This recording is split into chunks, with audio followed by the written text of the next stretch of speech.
There was an expectation overnight in Australia that Kyiv could be overrun by this morning and attempts would be made to assassinate the Ukrainian President Vladimir Zelensky and install a puppet government. The belief, at this time at least, appears to be that Vladimir Putin will not risk conflict with NATO and his invasion would end at the Ukrainian border. But as we know, the Ukrainian resistance has been tougher than was anticipated. Obviously a worrying time for the world. Maurice Payne, the Foreign Minister, announcing further sanctions yesterday, including on members of the Russian Parliament, the Duma.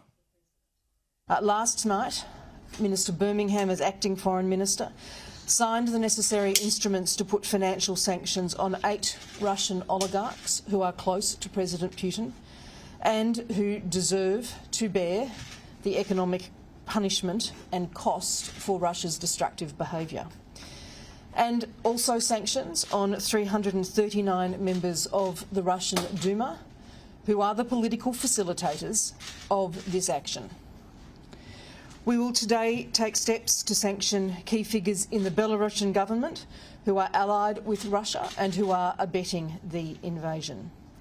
The next immediate priority is to continue sanctions on Vladimir Putin's inner circle and on Russia's defence industry. It appears the US and Britain want tougher sanction action, including in terms of the international banking system SWIFT. But Europe has been reluctant to sign up to this, although we've seen some movement on this from Germany overnight. That would effectively remove Russia from the world's financial system. Australia essentially following the lead of the US and European nations in its sanction measures. In terms of what more Australia can do, there is room in Australia's humanitarian program to take some Ukrainian refugees. The government mindful of this and likely to act on the refugee front, but not for a few days.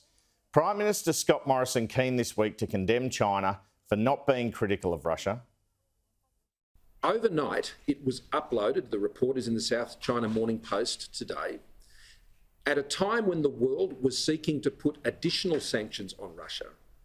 They have eased restrictions on trade of Russian wheat into China.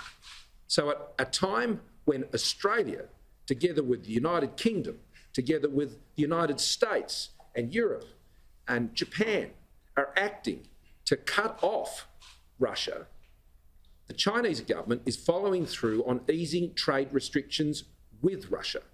And that is simply unacceptable.